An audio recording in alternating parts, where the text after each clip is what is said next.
শুধু পরিবার নয়, নিজ কার্যালয়ের গাড়ি চালকদেরও প্লট বরাদ্দ দেওয়ার অভিযোগ উঠেছে শেখ হাসিনার বিরুদ্ধে। অসামান্য অবদানের স্বীকৃতির কোটায় দেয়া এসব সুবিধার নথি জব্দ করেছে দুদক। সংস্থাটি বলছে, এই কোটায় সাবেক প্রধানমন্ত্রীর কার্যালয়ের সঙ্গে যুক্ত 15 গাড়ি চালককে ঢাকার ঝিলমিল আবাসন প্রকল্পে প্লট বরাদ্দ দেওয়া হয়েছিল। সাবেক প্রধানমন্ত্রী শেখ হাসিনা ক্ষমতার অপব্যবহার করে শুধু নিজ পরিবারের সদস্যদের জন্যই নয়, তার কার্যালয়ের গাড়ি চালকদের জন্যও রাজুকের প্লট বরাদ্দের ব্যবস্থা করেছেন, এমন অভিযোগ পেয়েছে দুর্নীতি দমন কমিশন দুদক। সম্প্রতি রাজুক কার্যালয়ে অভিযান চালিয়ে ড্রাইভারদের প্লট বরাদ্দ দেয়া সংক্রান্ত নথিপত্র জব্দ করে দুদক কর্মকর্তারা। জানা যায়, অসামান্য অবদানের স্বীকৃতি কোটায় সাবেক প্রধানমন্ত্রীর কার্যালয়ের সঙ্গে যুক্ত মোট 15 জন গাড়ি চালককে ঢাকার ঝিলমিল আবাসন প্রকল্পে প্লট বরাদ্দ দেওয়া হয়েছিল। বৃহস্পতিবার এক ব্রিফিংয়ে দুদক জানায়, রাষ্ট্রের জন্য তাদের কি অবদান তা কোনো নথিতে স্পষ্ট নয়। অ্যালটমেন্ট নীতিমালার 13A ধারার আওতায় বিভিন্ন সময় সাবেক প্রধানমন্ত্রী সহকারী একান্ত সচিব ড্রাইভার সহ প্রায় 15 জন ড্রাইভারকে প্লট বরাদ্দ প্রদান করার তথ্য পাওয়া গেছে। প্লট বরাদ্দের তালিকায় আরও আছেন 45 ব্যবসায়ী, 2 জন বাংলাদেশি ব্রিটিশ নাগরিক, কয়েকজন বিচারপতি ও বিভিন্ন পেশায় নিয়োজিত প্রায় অর্ধ শতাধিক ব্যক্তি। তবে তারা কিভাবে এই কোটা প্রাপ্য হলেন তাও প্রশ্নবিদ্ধ। যারা রাষ্ট্রের বিভিন্ন অসামান্য অবদান রেখেছেন বিভিন্ন ক্ষেত্রে, তাদেরকে দেবার একটা প্রভিশন এখানে রাখা হয়েছিল। তারা অসামান্য অবদান রেখেছেন এরকম কারো বিষয় তো আমাদের নজরে এলো না। এদিকে সাবেক প্রধান বিচারপতি ABM খায়রুল হক অবৈধভাবে প্লট নেয়ার প্রাথমিক প্রমাণ পাওয়ায় 7 সদস্যের তদন্ত কমিটি গঠন করেছে দুদক। অন্যদিকে মানি লন্ডারিং এর অভিযোগে সাবেক ভূমিমন্ত্রী সাইফুজ্জামান জাবেদ সহ 31 জনের বিরুদ্ধেও মামলা হয়েছে বলে জানিয়েছে দুদক। দিন মোহাম্মদ সাব্বির, সময় সংবাদ, ঢাকা। প্রবাসের সময় আরো থাকছে। সীমান্ত নিয়ে বিরোধের জেরে উত্তপ্ত থাইল্যান্ড ও কম্বোডিয়া। দুই দেশের নিরাপত্তা বাহিনীর মধ্যে সংঘাতে নিহত 12, যুদ্ধের আশঙ্কায় সরিয়ে নেওয়া হচ্ছে হাজারো মানুষকে। ওয়ার্ল্ড ক্লাস টেকনোলজি দ্বারা তৈরি এক্সপার্ট ওয়াটার পাম্প, পানির সমস্যায় এক্সপার্ট সমাধান।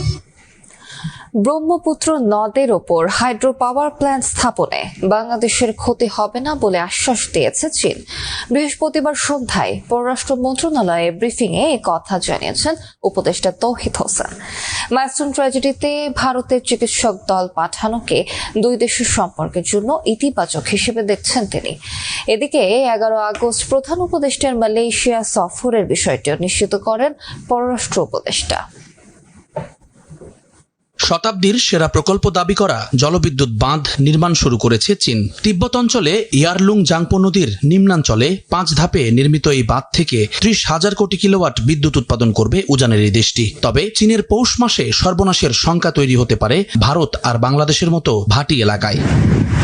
আগে থেকেই এ নিয়ে উদ্বেগ জানিয়ে আসছিল বাংলাদেশ আর ভারত। তবে এই বাঁধে বাংলাদেশে পানির হিস্সা নিয়ে কোনো সমস্যা হবে না বলে আশ্বস্ত করেছে চীন। বৃহস্পতিবার সন্ধ্যায় পররাষ্ট্র মন্ত্রণালয়ে সাংবাদিকদের একথা জানান উপদেষ্টা। চীনের রাষ্ট্রদূত এসেছিলেন, আমার সাথে কথা বলেছেন। উনি আমাকে এক্সপ্লেন করেছেন যে তারা এটা ঠিক ওই যে একটা বাঁধ দিয়ে যে হাইড্রো পাওয়ার যেটা করার সিস্টেম, ওইটাতে তারা যাচ্ছে না। এটা নতুন টেকনোলজি তারা বের করেছেন। অনেকটাই ওই কয়েক ধাপে তারা এটাকে ব্যবহার করবেন পানির প্রবাহটাকে, এবং নিশ্চয়তা দিয়েছেন যে কোনো ধরনের কোনো ইরিগেশন এলিমেন্ট নাই এটাতে, এবং কোনো পানি উইথড্রয়ালের কোনো পরিকল্পনা বা কোনো প্রোগ্রাম এটার মধ্যে নেই। মাইলস্টোন ট্র্যাজেডিতে আহতদের চিকিৎসায় বিশেষজ্ঞ দল পাঠিয়েছে ভারত ও চীন। বিষয়টিকে দ্বিপাক্ষিক সম্পর্কের জন্য ইতিবাচক হিসেবে দেখছেন তৌহিদ হোসেন। ঘটনা ঘটার পরে যে দেশগুলো আমাদেরকে সহায়তা দিতে চেয়েছে, হেল্প করতে চেয়েছে, তাদের মধ্যে ভারত একটি, এবং তাদেরকে আমরা বলেছি যে আমরা তথ্য নিয়েছি আমাদের বার্ন ইউনিটের কাছ থেকে তাদের কি প্রয়োজন। তারা যা বলেছেন সেই অনুযায়ী আমরা তাদেরকে জানিয়েছি। তারই প্রেক্ষিতে 2 জন ডাক্তার 2 জন নার্স এসেছেন। আমি মনে করি যে এটা একটা পজিটিভ জিনিস। এদিকে মার্কিন ট্যারিফ প্রসঙ্গে জানতে চাইলে তা এখনো আলোচনাধীন বলে জানিয়েছেন উপদেষ্টা। নেগোসিয়েশন এখনো শেষ হয়নি, আপনারা জানেন সেটা। মাঝপথে আমি একটা কথা বলা উচিত হবে না যেটা কোনো সমস্যার সৃষ্টি করতে পারে নেগোসিয়েশন প্রসেসে। জুম্মান সাদিক, জ্যাভলিন, সময় সংবাদ, ঢাকা। দেখছেন প্রবাসী সময়, সঙ্গেই থাকুন।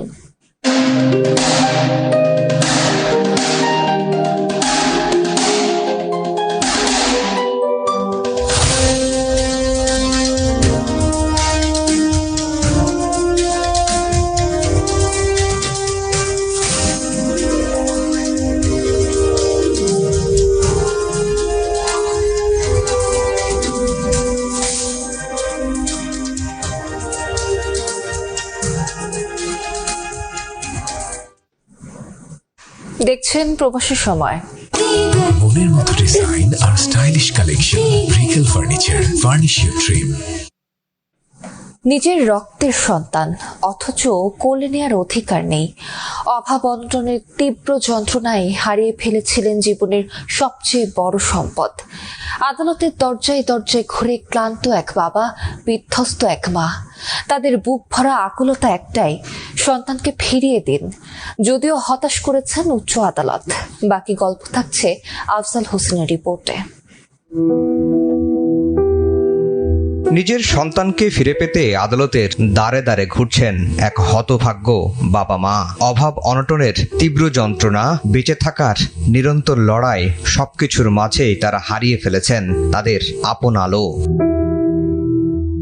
গত বছরের 12 জুলাই সন্তান জন্ম দেন রোজিনা।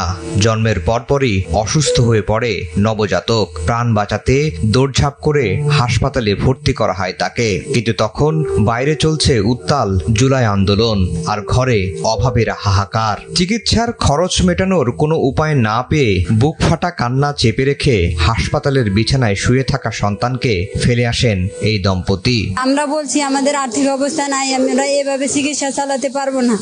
ডাক্তার বলছে যে বাচ্চা তাহলে ডাবল আইসিইউ অ্যাম্বুলেন্স করে নিয়ে যান। আমিও আর টাকা পয়সা সংগ্রহ করতে পারি নাই। টাকা সংগ্রহ করতে পারলে তো আমি যাইতাম। টাকার কারণে আমি আনতে পারলাম না যে আর কি আমার সন্তান। মা বাবার স্নেহের ছায়াহীন হয়ে সেই নবজাতক ঠাঁই পায় সরকারি একটি প্রতিষ্ঠানে। এরপর আদালতের ফাঁক গলে বাংলাদেশি বংশোদ্ভূত এক ব্রিটিশ দম্পতির হাতে তুলে দেওয়া হয় শিশুটিকে। কিন্তু সেই দত্তক প্রক্রিয়ায় মানা হয়নি আইনি নিয়ম। এক দম্পতি 7 দিনের মধ্যে ফ্যামিলি কোর্ট থেকে রায় নিয়ে বাচ্চাটাকে তারা তাদের কাছে নিয়ে যায়। শিশু আবরারের বয়স প্রায় 1 বছর। নিজের সন্তানকে ফিরে পেতে এখন উচ্চ আদালতের শরণাপন্ন হয়েছেন বাবা মা। বুক ভরা আশা নিয়ে গিয়েছিলেন, কিন্তু সেখান থেকেও ফিরতে হয়েছে হতাশ হয়ে। যারা জন্মদাতা বাবা মা, তারা সারা জীবনে জন্মদাতা বাবা মা, এবং তাদের সন্তানকে জড়িয়ে ধরার যে অধিকার, মানবাধিকার এবং মৌলিক অধিকার, সেটা কেড়ে নেওয়ার অধিকার কারণেই। আসল বাবা মাকে না জানিয়ে সন্তান দত্তক নেয়ার নজির বাংলাদেশের ইতিহাসে এটি প্রথম। রক্তের সম্পর্ক ছিন্ন করে কোনো আইন, কোনো রায়, কোনো কাগজ কি সত্যিই থামাতে পারে এক মায়ের আকুলতা আর এক বাবার কান্না? আফজাল হোসেন, সময় সংবাদ, ঢাকা। সড়কে যেন থামছেই না মৃত্যুর মিছিল। ফরিদপুর, মাদারীপুর, সুনামগঞ্জ ও গোপালগঞ্জে আলাদা দুর্ঘটনায় 8 জনের মৃত্যু হয়েছে। আহত হয়েছেন অন্তত 30 জন। এদিকে নেত্রকোনায় 2 বাসের সংঘর্ষে আহত হয়েছেন 20 যাত্রী। প্রতিদিনই সড়কে ঝরছে প্রাণ, স্বজনরা হারাচ্ছেন আপনজন। বৃহস্পতিবার সকালে সড়কে ঝরল তাজা প্রাণ। সকালে ফরিদপুর থেকে মাগুরা যাচ্ছিল রিক এন্টারপ্রাইজের একটি বাস, আর মেহেরপুর থেকে ঢাকা আসছিল রয়্যাল পরিবহনের আরেকটি বাস। ঢাকা খুলনা মহাসড়কের ফরিদপুরের করিমপুর এলাকায় পৌঁছালে 2 বাসের মুখোমুখি সংঘর্ষ হয়। এ সময় রিক এন্টারপ্রাইজের চালক ও 2 যাত্রী সহ 3 জন নিহত হন।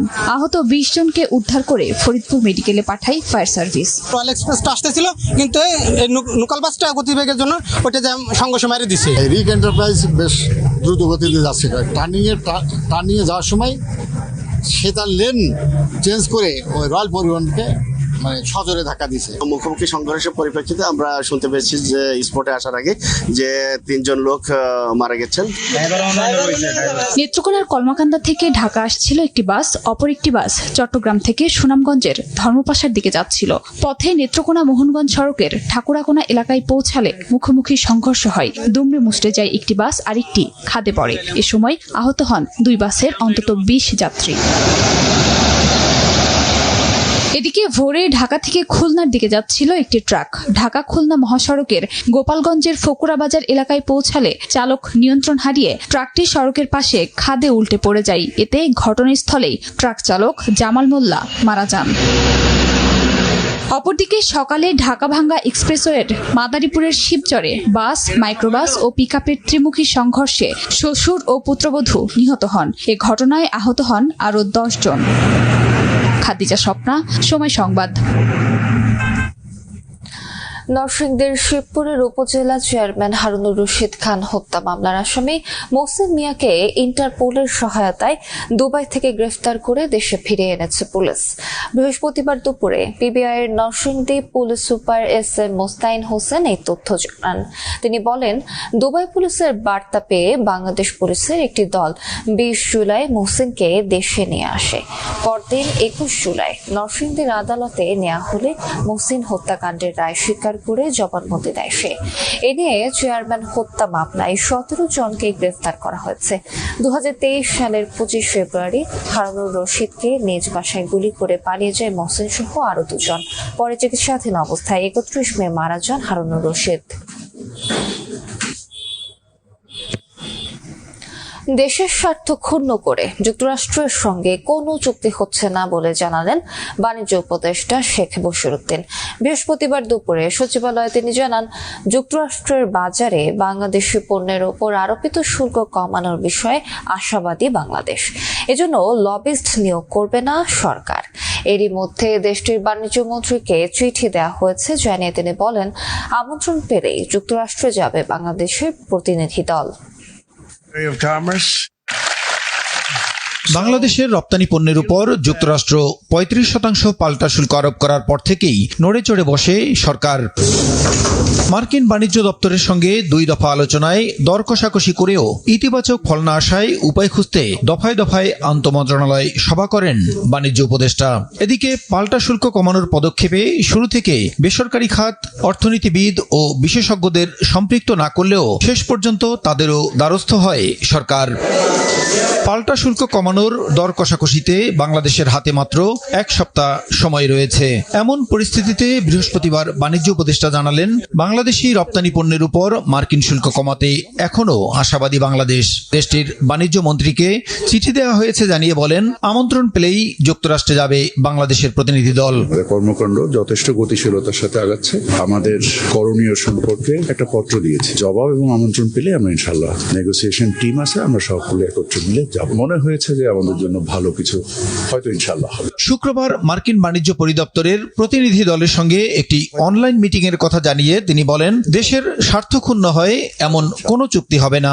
বাংলাদেশের স্বার্থ ক্ষুণ্ণ করে আমরা কেন কাজ করব? সরকার কোনো লবিস্ট নিয়োগ করেনি। এখানে যে কাঠামোর উপরে ঘটনাটা ঘটছে, এই কাঠামোতে লবিস্টদের করার কোনো কিছু আছে কিনা আমি ঠিক জানি না। আমরা একটা অনলাইন মিটিং হয়তোবা শিডিউল পাচ্ছি আজকালকের ভিতরে, এবং এই অনলাইন মিটিং এর পরিপ্রেক্ষিতে আমরা আমাদের পরবর্তী কর্মকাণ্ড নিশ্চিত। 1 আগস্টের মধ্যে যুক্তরাষ্ট্রের সঙ্গে এ নিয়ে আর বৈঠক না হলেও পরবর্তীতে আলোচনার সুযোগ থাকবে বলেও আশাবাদী বাণিজ্য উপদেষ্টা। Thank you. প্রসূন আশিস, সময় সংবাদ, ঢাকা। কেবল অপারেটরস অ্যাসোসিয়েশন অব বাংলাদেশ কোয়াব এর দ্বিবার্ষিক নির্বাচনে 2025-27 মেয়াদে কার্যনির্বাহী পরিষদের 33টি পদে বিজয়ী হয়েছে সম্মিলিত পরিষদ। বৃহস্পতিবার সকাল থেকে শুরু হওয়া নির্বাচনে 610 জন ভোটারের মধ্যে ভোট দিয়েছে 453 জন, যার মধ্যে বাতিল হয় 24টি ভোট। মামলাসহ নানা প্রতিবন্ধকতায় আটকে ছিল কেবল অপারেটরস অ্যাসোসিয়েশন অব বাংলাদেশ কোয়াবের নির্বাচন। যদিও দীর্ঘ 16 বছর পর তা অনুষ্ঠিত হয় 5 ডিসেম্বর 2022 সালে। এরপর আবারও তা অনুষ্ঠিত হলো 2.5 বছর পরে। রাজধানীর গুলশানে এলিট কনভেনশন হলে বৃহস্পতিবার সকাল 9টা থেকে নির্বাচনের ভোট গ্রহণ শুরু হয়, যা চলে 4:30 পর্যন্ত। এবার 33টি পদের বিপরীতে লড়ছেন মোট 38 জন প্রার্থী, যেখানে সম্মিলিত পরিষদ থেকে পূর্ণাঙ্গ প্যানেলে 33 জন জয়ী হয়েছেন। আগামী দিনে সারা বাংলাদেশে সকল কেবল অপারেটরদের জন্য আমার এই নির্বাচিত কমিটিকে সাথে নিয়ে কেবল অপারেটর সেক্টরে যে সমস্যাগুলো বিদ্যমান আছে সেই সমস্যা সমাধানের জন্য আমরা কাজ করব। সুন্দর একটা নির্বাচন আমরা দিতে পেরেছি এবং সবাই হাসি মুখে এই নির্বাচনে অংশগ্রহণ করেছে। আর আমরা যারা বিজয়ী হয়েছি বা যারা বিজয়ী হতে পারেনি, সবার প্রতি আমার শুভেচ্ছা। আমাদের যে কাজগুলো ছিল সেগুলো কিছু সম্ভব করেছি, কিছু অসমাপ্ত রয়েছে। এই অসমাপ্ত কাজগুলো আমরা যাতে সমাপ্ত করতে পারি। এদিকে দিন শেষে ভোটের কার্যক্রম স্বাভাবিকভাবে অনুষ্ঠিত হয়েছে বলে জানান আয়োজক কমিটি। যদিও 610 জনের মধ্যে ভোট দিয়েছেন 453 জন, যার মধ্যে বাতিল হয়েছে 24টি ভোট। সর্বোচ্চ ভোট যে পেয়েছেন এম রেজানুর রহমান রুমি, 426 ভোট পেয়ে উনি বিজয়ী হয়েছেন। Sanowar Hossain Dipu charming cable TV network 425 vote পেয়ে বিজয়ী হয়েছেন। আগামী 26 তারিখে কার্যনির্বাহী কমিটি পূর্ণাঙ্গ করা হবে বলে জানিয়েছেন সম্মিলিত পরিষদ। সাইফুল ইসলাম, সময় সংবাদ, ঢাকা। দেখছেন প্রবাসী সবাই, সঙ্গেই থাকুন। MUNA convention 2025 torch bearer of Islam, এই স্লোগানকে সামনে রেখে মোনা কনভেনশন 2025 অনুষ্ঠিত হবে আগামী 8, 9 ও 10 আগস্ট ফিলাডেলফিয়ার পেনসিলভেনিয়া কনভেনশন সেন্টারে। 30 জনের অধিক আন্তর্জাতিক ইসলামী স্কলাররা থাকছেন এবারের মোনা কনভেনশনে। আর্লি রেজিস্ট্রেশনে পাচ্ছেন 20% ডিসকাউন্ট। দ্রুত রেজিস্ট্রেশন করুন। বিস্তারিত জানতে ভিজিট করুন www.monaconvention.com। দেখছেন প্রবাসী সময়। দেশের বাইরের খবর। সীমান্ত নিয়ে বিরোধের জেরে উত্তপ্ত থাইল্যান্ড ও কম্বোডিয়া। বৃহস্পতিবার সংঘাতে জড়িয়েছে দুই দেশের সেনাবাহিনী। এখন পর্যন্ত নিহত হয়েছেন 12 থাই নাগরিক। সেনা ও শিশু সহ আহত হয়েছে বেশ কয়েকজন। উভয় দেশই একে অপরকে দোষারোপ করছে। বন্ধ করে দেওয়া হয়েছে দুই দেশের সীমান্ত। যুদ্ধের আশঙ্কায় সীমান্তবর্তী গ্রাম থেকে সরিয়ে নেওয়া হচ্ছে হাজার হাজার মানুষকে। বৃহস্পতিবার কম্বোডিয়ার ওডার মিনচে প্রদেশের তাওমুয়ান থম মন্দির সংলগ্ন এলাকায় গোলাগুলি হয়। থাই সেনাবাহিনী জানায় কম্বোডিয়া প্রথমে ড্রোন পাঠিয়ে পরে ভারী অস্ত্র দিয়ে হামলা চালায়। এর মধ্যে ছিল আর্টিলারি ও BM-21 রকেট।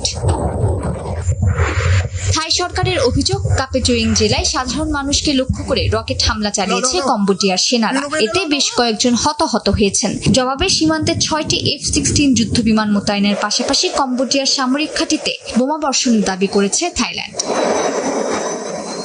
একই সঙ্গে দেশটিতে থাকা কম্বোডিয়ার রাষ্ট্রদূতকে বহিষ্কারের পাশাপাশি নোমপেন থেকে নিজেদের রাষ্ট্রদূত ফিরিয়ে নিয়েছে। এছাড়াও কম্বোডিয়ায় থাকা নিজেদের নাগরিককে দ্রুত সরে যাওয়ার নির্দেশ দেওয়া হয়। যুদ্ধের আশঙ্কায় সীমান্ত সংলগ্ন 86টি গ্রামের প্রায় 40,000 থাই নাগরিককে নিরাপদ স্থানে সরিয়ে নেওয়া হয়েছে। কম্বোডিয়াও থাইল্যান্ডের সঙ্গে কূটনৈতিক সম্পর্ক সর্বনিম্ন স্তরে নামিয়ে এনেছে এবং সব কূটনীতিককে প্রত্যাহার করেছে। কম্বোডিয়ার সাবেক প্রধানমন্ত্রী হুন সেন ফেসবুক পোস্টে দাবি করেন, থাই সেনাবাহিনীর গোলাবর্ষণের জবাব দিয়েছে তাদের সেনারা। জনগণকে শান্ত থাকার আহ্বান জানান। থাই সেনাদের হামলাকে জাতিসংঘ সনদের লঙ্ঘন ও অবৈধ আগ্রাসন বলে অভিহিত করেছে কম্বোডিয়ার প্রতিরক্ষা মন্ত্রণালয়। কিছুদিন আগে কম্বোডিয়ার সাবেক রাজনীতিকের সঙ্গে থাইল্যান্ডের তৎকালীন প্রধানমন্ত্রী পেতনতাং সিনাওয়াতের এক ফোনালাপকে ঘিরে পুনরায় সামনে আসে দুই দেশের সীমান্ত দ্বন্দ্ব। উস্কানি, প্রতিশোধ আর জাতীয় মর্যাদার দ্বন্দ্বে দুই প্রতিবেশী এখন যুদ্ধের দ্বারপ্রান্তে বলে মনে করছেন বিশ্লেষকরা। মালিহা সুহরওয়ার্দী, সময় সংবাদ। রাশিয়ার আমুর প্রদেশে 49 আরোহী নিয়ে বিধ্বস্ত হয়েছে একটি যাত্রীবাহী বিমান। সব আরোহীর মৃত্যুর খবর জানিয়েছে গণমাধ্যম। স্থানীয় সময় বৃহস্পতিবার আন্তনভ An-24 মডেলের বিমানটি তিনটা শহরের উদ্দেশ্যে যাত্রা করে। বিধ্বস্তের আগে 570 কিলোমিটার দীর্ঘ এই রুটের শেষের দিকে হঠাৎ রাডার থেকে বিচ্ছিন্ন হয়ে যায় এটি। পরে গন্তব্যস্থল থেকে 15 কিলোমিটার দূরে বিধ্বস্ত অবস্থায় বিমানটির সন্ধান মেলে।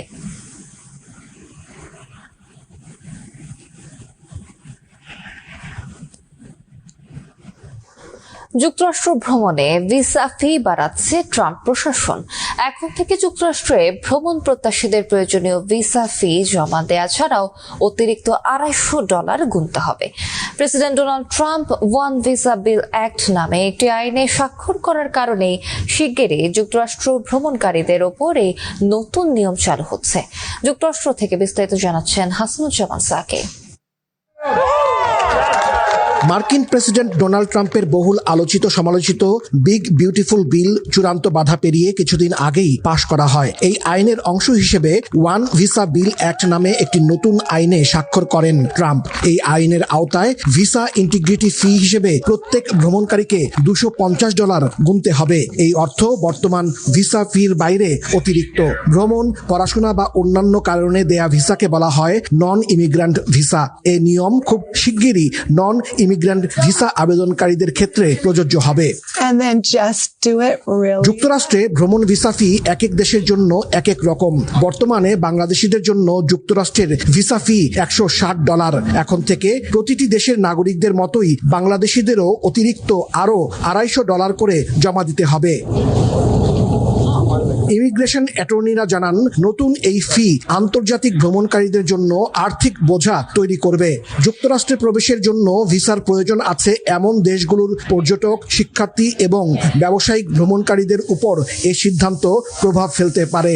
যদিও অস্ট্রেলিয়া ও ইউরোপ সহ যুক্তরাষ্ট্রের ভিসা ওয়েবার প্রোগ্রামের আওতায় রয়েছে এমন দেশগুলোর নাগরিকদের নতুন এই ইন্টিগ্রিটি ফি দিতে হবে না। মার্কিন পররাষ্ট্র দফতরের তথ্য অনুযায়ী যুক্তরাষ্ট্র গেল বছর 2024 সালে 1,10 lakh non immigrant visa issue করেছে। হাসানুজ্জামান সাকি, সময় সংবাদ, যুক্তরাষ্ট্র। দক্ষিণ কোরিয়ায় শ্রীলঙ্কার এক অভিবাসী শ্রমিককে অমানবিক কায়দায় শাস্তি দেওয়ার ভিডিও ভাইরাল হয়েছে। এ নিয়ে দেশ জুড়ে সমালোচনার ঝড় উঠেছে। ঘটনায় ক্ষোভ জানিয়েছেন দেশটির প্রেসিডেন্ট সহ প্রবাসী শ্রমিক নেতারা।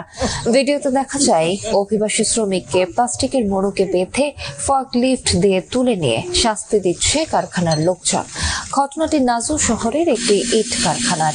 ভিডিওটি ছড়িয়ে পড়ার পর দক্ষিণ কোরিয়ায় নতুন করে শ্রমিক নির্যাতন নিয়ে সমালোচনা শুরু হয়। ঘটনার তীব্র নিন্দা জানিয়ে প্রেসিডেন্ট লি জে মিয়ং এটিকে মানবাধিকারের সুস্পষ্ট লঙ্ঘন বলে উল্লেখ করেন। বর্তমান প্রেসিডেন্ট উনি এই ভিডিওটা দেখে এবং এই ভিডিওটা দেখার পর উনি একটি বিবৃতি দেয়, যে বিবৃতিতে উনি বলেন যে কোরিয়ার মতো একটি সভ্য দেশে কিভাবে এই ধরনের অমানবিক ঘটনা করতে পারে। এই ধরনের ঘটনা কখনোই মেনে নেওয়া যায় না এবং এটা সুষ্ঠু তদন্ত এবং বিচারের আদেশ প্রদান করে। দেখছেন প্রবাসী সময়, সঙ্গে থাকুন।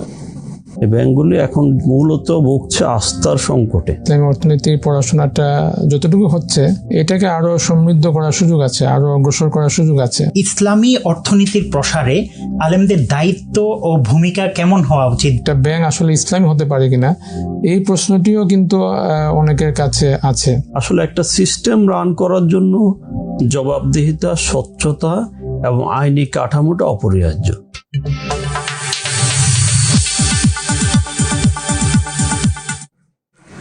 দেখছেন প্রবাসী সময়। শুরুতেই বাংলাদেশ পাকিস্তান টি-20 সিরিজের খবর। হোয়াইট ওয়াশের লক্ষ্যে নেমে বড় ব্যবধানে হার দিয়ে সিরিজ শেষ করল বাংলাদেশ।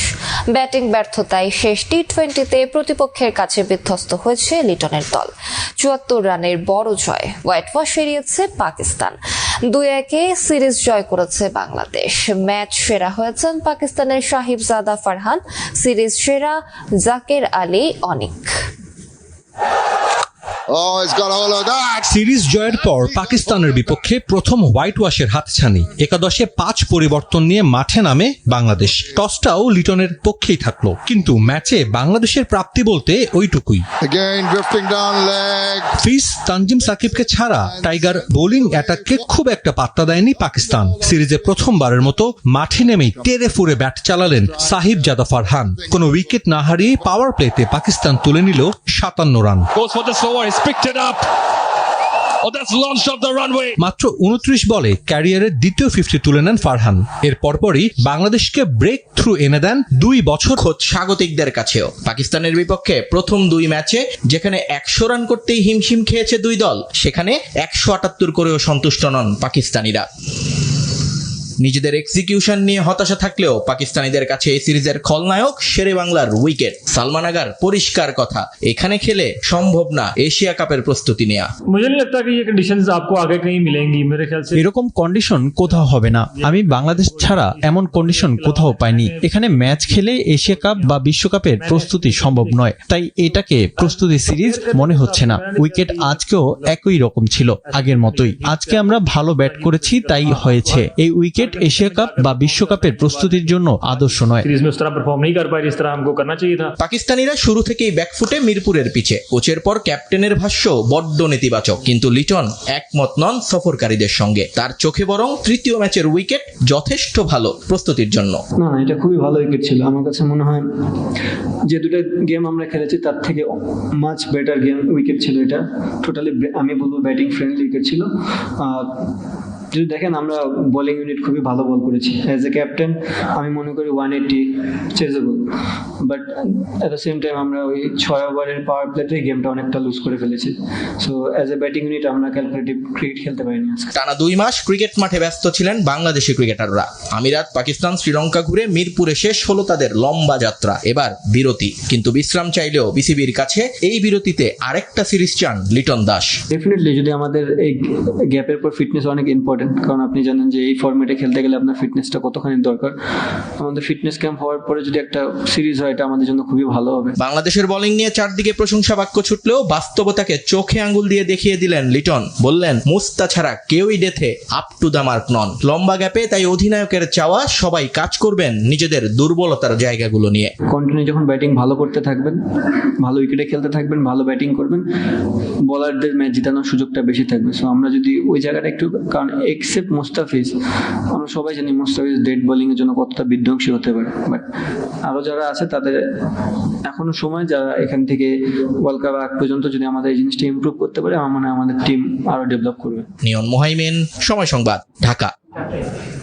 শীর্ষ সংবাদগুলো জানিয়ে দিচ্ছে। মাইলস্টোন ট্র্যাজেডিতে নিহত 5 জনের মরদেহ পরিবারের কাছে হস্তান্তর। হাসপাতালে নিভে গেল আরো 2 শিক্ষার্থীর প্রাণ, মৃত্যু বেড়ে 34, 6 জনের অবস্থা আশঙ্কাজনক। স্থানীয় নির্বাচনে থাকছে না দলীয় প্রতীক, দলগুলো চাইলে আগে হতে পারে স্থানীয় ভোট, বললেন উপদেষ্টা আসিফ মাহমুদ। গোপালগঞ্জের ঘটনা তদন্তে বিচার বিভাগীয় কমিশন গঠন। এবং যাত্রাবাড়িতে যুবদল কর্মী হত্যা মামলায় কারাগারের সাবেক প্রধান বিচারপতি খায়রুল হক তত্ত্বাবধায়ক নিয়ে রাষ্ট্রবিরোধী রায়েরও বিচার চান মির্জা ফখরুল।